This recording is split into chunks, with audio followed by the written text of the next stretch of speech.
నమస్తే ఫ్రెండ్స్, నేను మీ ఆనపోసరి. సుప్రీంకోర్టు ప్రధాన న్యాయమూర్తులకు ఈ దేశంలో ఉండే గౌరవం ఇంత అంత కాదు. వాళ్ళని కలిసినా వాళ్ళ చేతుల మీదుగా ఏమైనా పథకాలు తీసుకున్నా లేదంటే పట్టాలు తీసుకున్నా అది జీవితంలో మరపురాని ఒక జ్ఞాపకం. కానీ ప్రస్తుతం నరేంద్ర మోడీ ప్రధానిగా ఉన్న సమయంలో సిజేఐలకు గౌరవం తగ్గడం అనేది పొరపాటుగా మారిపోయింది. అటు ప్రధానమంత్రికి గౌరవం లేదు, ఇటు ఆయన నమ్ముకున్న వాళ్ళకి గౌరవం లేదనేది సమాజంలో ప్రజలు చర్చించుకున్నటువంటి విషయం. ఇలా నల్సారి యూనివర్సిటీ ఆఫ్ హైదరాబాద్ అంటే ఎంత ఫేమస్ మీ అందరికీ తెలుసు. ఇలా నల్సారి యూనివర్సిటీ విద్యార్థులంతా కలిసి ముక్కుమ్మడిగా ఆ యూనివర్సిటీ తీసుకున్నటువంటి నిర్ణయానికి వ్యతిరేకిస్తూ ఒక లేఖ రాశారు. దానికి ముందు మనం ఒకసారి చూస్తే సుప్రీంకోర్టు అంటే భారతదేశ ప్రజల యొక్క దేవాలయం. ఆ దేవాలయంలో పెద్ద పూజారిగా ఉన్నవాళ్ళు ఖచ్చితంగా దేవుని కన్నా ముందుగా ఆయనకు నమస్కారం పెడతాం, ఆయన గౌరవించుకుంటారు. వాళ్ళే CJI, chief justice of India. సుప్రీంకోర్టుకు ఉన్నటువంటి గౌరవం ఇంత అంత కాదు.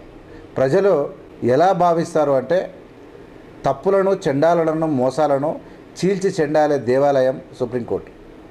అత్యుత్తంగా చివరికి ఆ సుప్రీంకోర్టుకు ఉన్నటువంటి గౌరవం, ఆ సుప్రీంకోర్టు ఇచ్చేటువంటి ఓదార్పు, ఆ సుప్రీంకోర్టు ఇచ్చేటువంటి రక్షణ ఈ దేశాన్ని ముందుకు తీసుకుపోతా ఉంది. సుప్రీంకోర్టు అక్కడ ఉన్నటువంటి రాజ్యాంగం ఒక సైడ్ అయితే, ఇలా మొదటిసారిగా నరేంద్ర మోడీ కాలం లోపల పనిచేస్తున్నటువంటి ప్రధాన న్యాయమూర్తులు జస్టిస్ గగోయ్ కూడా అంతే. రంజన్ గగోయ్ మీద అయితే మామూలు కాదు. మా సెక్సువల్ కాంప్లైంట్స్ ఒక ఘోరం, ఒక చిల్లరగాళ్ళు కూడా చేయని పని సిజేఐలు చేస్తూ ఉంటే నరేంద్ర మోడీ కాలంలో దిక్కు లేదు, దివాను లేదు. ఇలా విద్యార్థులను బొద్దింకలు అన్నాడు. ఈ దేశ పౌరులను, ఈ దేశ భావి భారత పౌరులను బొద్దింకలతో ఉంచినటువంటి సిజేఐని ఈ దేశ ప్రజలే కాదు, ముఖ్యంగా తెలంగాణలో చదువుకునేటువంటి నల్సారి యూనివర్సిటీలో పట్టాలు అందుకోబోయే పిల్లలు ఈ సిజేఐ ద్వారా ఇస్తే మేము తీసుకోము, మేము చదివిన చదువులు వేరు, మాకున్నటువంటి జ్ఞానం వేరు. ఇప్పుడు సుప్రీంకోర్టు ప్రధాన న్యాయమూర్తిగా ఉన్నటువంటి ఆయన సూర్యకాంత్ వ్యవహరిస్తున్నటువంటి వ్యవహార శైలి వేరు. మా మైండ్లలో జ్ఞానం ఉన్నది, మా మైండ్లో దేశభక్తి ఉన్నది, మా మైండ్లో భారతదేశం కావాల్సినటువంటి సంపూర్ణమైనటువంటి ఒక గొప్ప గౌరవం ఉన్నది.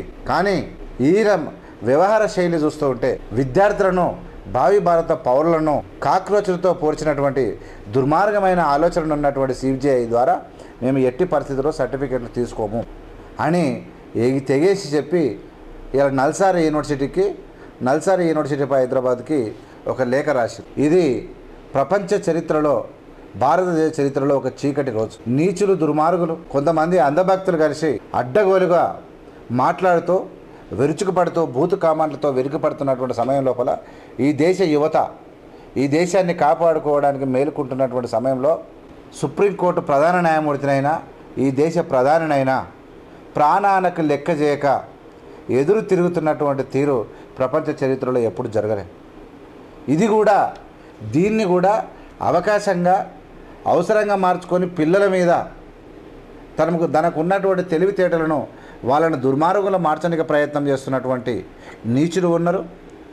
వాళ్ళను ఇంకేందో కాకమ్మ కబుర్లు చెప్పనికే ఈ మోదీ గ్యాంగ్ అంతా, వీళ్ళ యొక్క గ్యాంగ్ అంతా కలిసి పనిచేస్తున్నట్టు వెరీ క్లియర్గా కనబడుతూ ఉంది.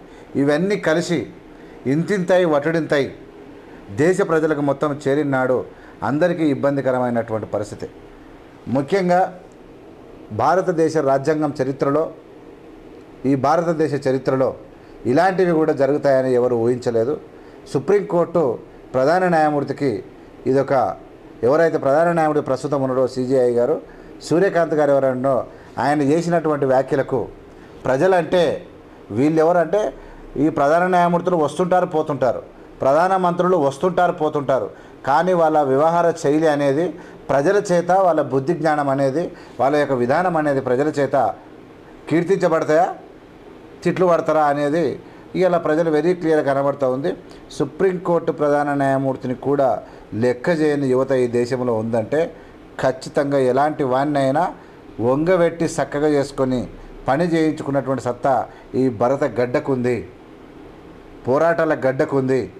బ్రిటిష్ వారిని పారదోలిన, విదేశస్తులతో పోరాడిన, ఈ దేశము సమస్యలున్న పేదరికముతో మరుగుతారు, ఆకలినైనా భరిస్తారు, అవమానాలను భరిస్తారు, కానీ ఒకసారి ఈ వ్యక్తి ప్రమాదంగా మారుతాడంటే, ఆ వ్యక్తి గౌరవం మీద దెబ్బ కొడతాడంటే, ఆ వ్యక్తి ఈ దేశం మీద దెబ్బ కొడతాడంటే భరించే పరిస్థితి ఈ దేశంలో లేదు అని చెప్పడానికి నిజంగా జ్ఞానమైనటువంటి తెలివైనటువంటి విద్యార్థులు ఈ దేశంలో కొక్కొలలుగా ఉండడం, వాళ్ళ యొక్క తెలివితేటలకు తగ్గట్టుగా ధైర్య సాహసాలు ఉండడమే ఈ దేశానికి ఒక మణిహారం, ఈ దేశానికి ఒక గొప్ప ఆభరణం. ధైర్యమైనటువంటి తెలివైనటువంటి పిల్లలను కలిగి ఉండడం.